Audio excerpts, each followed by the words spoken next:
Hello, welcome to my channel, The World According to JMM. First of all very good evening. जैसा कि आपको पता है, ये सीटेट की सीरीज़ मैंने स्टार्ट की है, जिसमें सबसे पहले एसएसटी को कवर किया जा रहा है।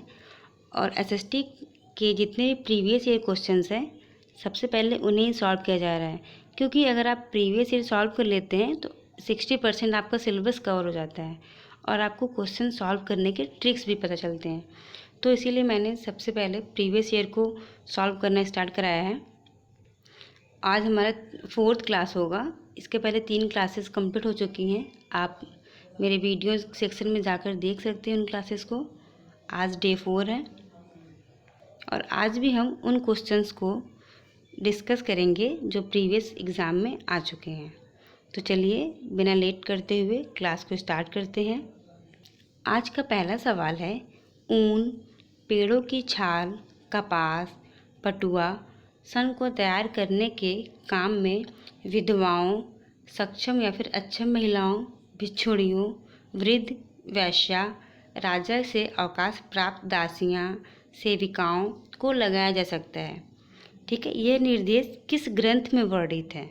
ऑप्शंस है आपके पास मुद्रा राक्षस, मेघदूत, अर्थशास्त्र एंड रास तरंगिणी।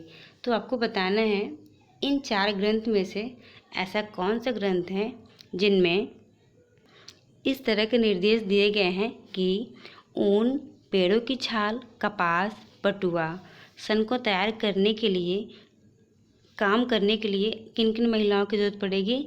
विधवा की, या फिर सक्षम या कोई अक्षम महिला है, कोई भिक्षुणी है, वृद्ध है, वैश्या है, राजा से अवकाश प्राप्त दासियां हैं, सेविका हैं, इन लोगों को काम पर लगाया जाता है।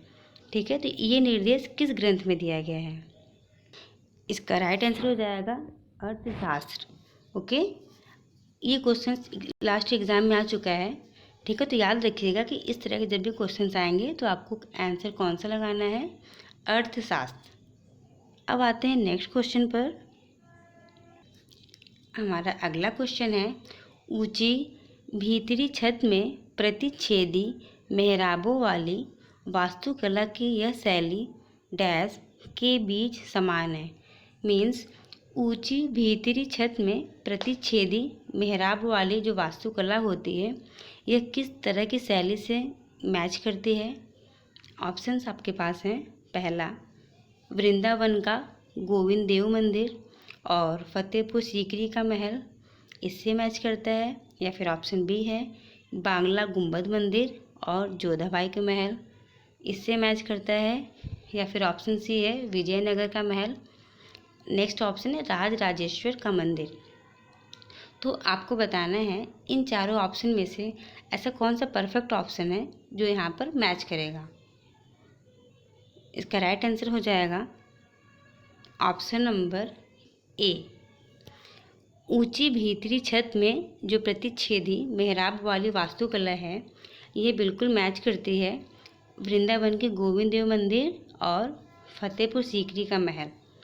ठीक है, इन दोनों के बीच की जो वास्तुकला की शैली है वो समान है, इसीलिए option number A right answer हो जाएगा। अब आते हैं नेक्स्ट क्वेश्चन पर। हमारा अगला क्वेश्चन है, 1905 के बंगाल विभाजन के बाद के स्वदेशी आंदोलन को भारत के किस क्षेत्र के वंदे मातरम आंदोलन के नाम से जाना जाता है? ओके, 1905 में बंगाल विभाजन हुआ था, ये सभी को पता है। तो 1905 में जब बंगाल विभाजन हुआ, उसके बाद स्वदेशी आंदोलन हुआ था। तो स्वदेशी आंदोलन को वंदे मातरम आंदोलन के नाम से जाना जाता है। लेकिन आपको आंसर ये बताना है कि स्वदेशी आंदोलन को वंदे मातरम आंदोलन के नाम से किस क्षेत्र में जाना जाता है?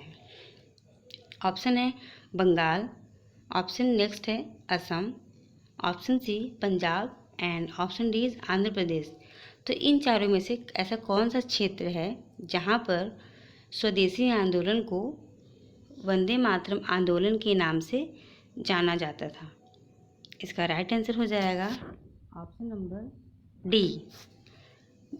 आंध्र प्रदेश में स्वदेशी आंदोलन को वंदे मातरम आंदोलन के नाम से जाना जाता है?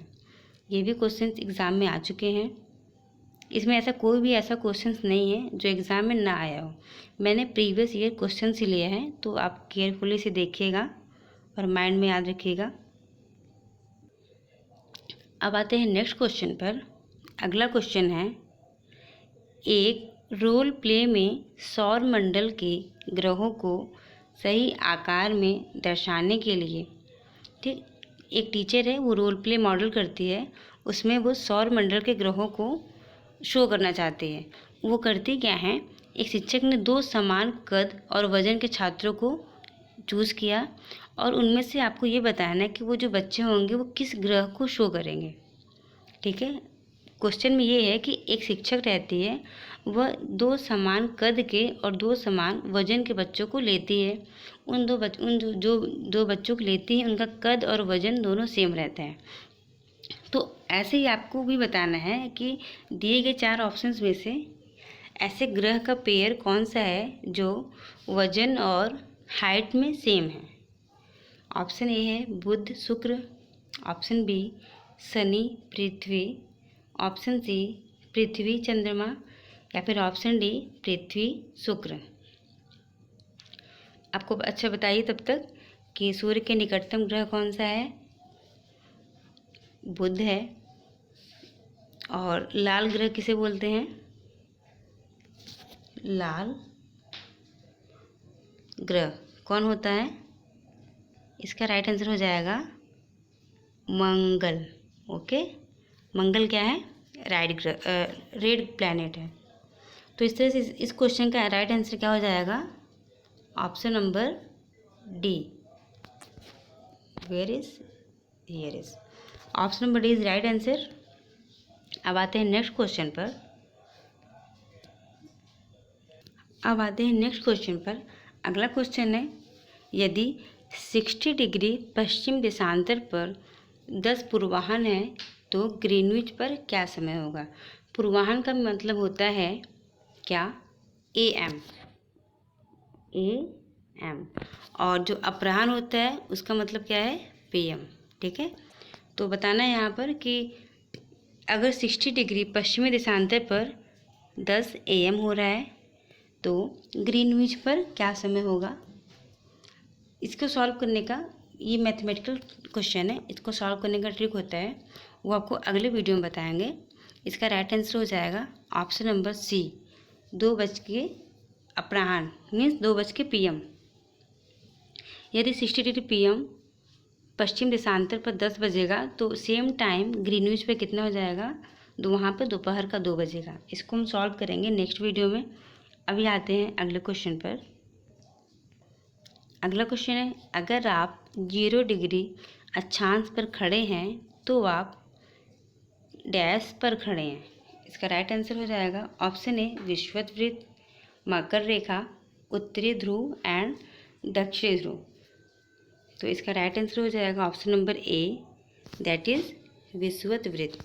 अगर आप 0 डिग्री अक्षांश पर खड़े हैं तो इसका मतलब है कि आप विषुवत वृत्त पर खड़े हैं। ओके, अब आते हैं नेक्स्ट स्लाइड पर। ये भी क्वेश्चंस एग्जाम में आया था, तो मैं इसे पॉइंट वाइज कर दिया है, ऑप्शन वाइज नहीं किया बल्कि पॉइंट वाइज करके आपको डिटेल्स बता देती हूँ कि इसमें विलियम एडम्स के बारे में क्वेश्चन था कि विलियम एडम कौन थे? प्राकृतिक प्रचारक थे। ऑप्शन में ये दिया था, लेकिन यहाँ पर फैक्ट क्या होगा कि विलियम एडम एक स्कॉटिश प्रचारक है। यहाँ पे सॉरी फॉर दिस, विलियम जो एडम है वो क्या है? एक स्कॉटिश प्रचारक हैं। कंपनी ने उन्हें देसी स्कूलों में शिक्षा की प्रगति पर रिपोर्ट तैयार करने का जिम्मा सौंपा था। तो विलियम एडम को कौन सा काम मिला था? शिक्षा प्रगति पर रिपोर्ट तैयार करने का काम मिला था। ठीक है, और इन्होंने बंगाल और बिहार के जिलों का दौरा देसी स्कूलों पर रिपोर्ट बनाने के लिए किया। तो ये भी इम्पोर्टेंट है कि जो विलियम एडम थे उन्होंने बंगाल और बिहार के जिलों का दौरा क्यों किया था? देसी स्कूलों पर रिपोर्ट बनाने के लिए किया था। ठीक है, और सेकंड क्वेश्चन ये है कि कंपनी ने उन्हें देसी स्कूल में क्यों भेजा था?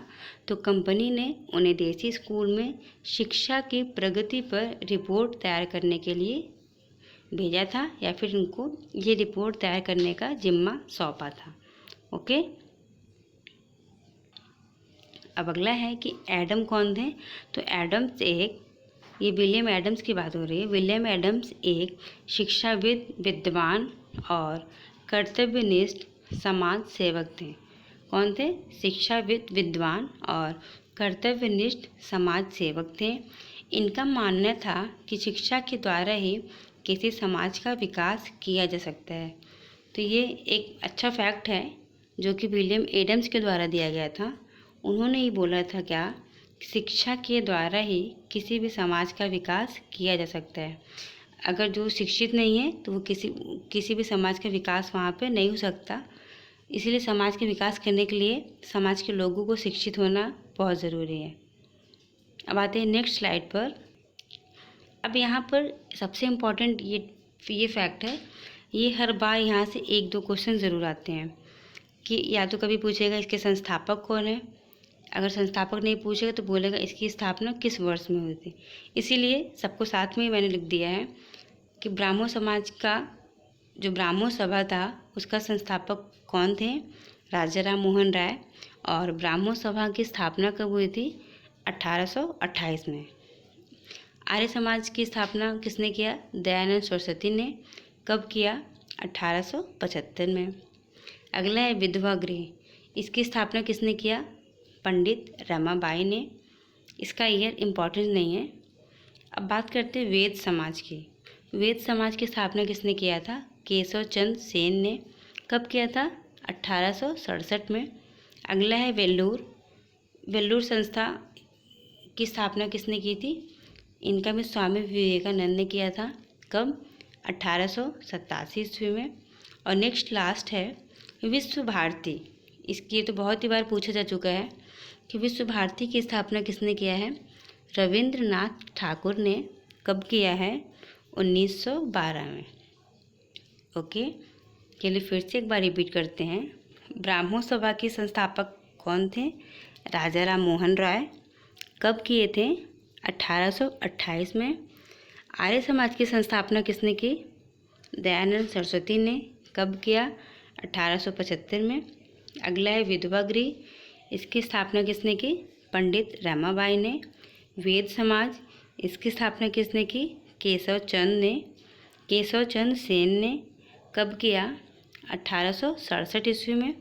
नेक्स्ट है वेल्लूर संस्था, इसकी स्थापना स्वामी विवेकानंद ने की है। कब? 1887 ईस्वी में। और लास्ट है विश्व भारती, इसकी स्थापना रविंद्रनाथ ठाकुर ने की है। कब? 1912 में। ओके। इसके बाद अगला इम्पॉर्टेंट फैक्ट्स है बछेंद्री पाल 1984 में माउंट एवरेस्ट पर चढ़ने वाली प्रथम भारतीय महिला थी। ये भी क्वेश्चंस आया था एग्ज़ाम में। बछेंद्री पाल 1984 में माउंट एवरेस्ट पर चढ़ने वाली पहली भारतीय महिला थी। इसीलिए उन्हें पद्मश्री और पद्म विभूषण से सम्मानित किया गया था। ठीक है, तो बछेंद्री पाल को कौन कौन सा पुरस्कार मिला था? पद्मश्री और पद्म भूषण मिला था। ये माउंट एवरेस्ट पर कब चढ़ी थी? 1984 में। अगला है अरुणिमा सिन्हा, इन्होंने 2013 में माउंट एवरेस्ट पर चढ़ाई की थी और इन्हें 2015 में पद्मश्री से सम्मानित किया गया था। तो अरुणिमा सिन्हा को पद्मश्री मिला था, जबकि बछेंद्री पाल को पद्मश्री और पद्म भूषण दोनों अवार्ड्स मिले थे। ओके, ये भी क्वेश्चन एग्जाम में आया था कथन और निष्कर्ष के रूप में कि आग्नेय शैल में लोहा तथा मैग्नीशियम युक्त सिलिकेट खनिज अयस्क होते हैं। ये पॉइंट्स याद रखिएगा कि आग्नेय शैल में क्या क्या होते हैं। तो आग्नेय शैल में लोहा तथा मैग्नीशियम युक्त सिलिकेट होते हैं, जो कि क्या है? खनिज के अयस्क हैं। और अगला है ऐसा कौन सा महाद्वीप है जहाँ से तीनों रेखाएं गुजरती हैं? तो आपका इसमें राइट आंसर हो जाएगा अफ्रीका महाद्वीप। अफ्रीका महाद्वीप ही सिर्फ एक ऐसा महाद्वीप है जहाँ से तीनों रेखाएं मीन्स कर्क रेखा, मकर रेखा और विषुवत रेखा पास होती हैं। तो ये भी इम्पॉर्टेंट क्वेश्चन है।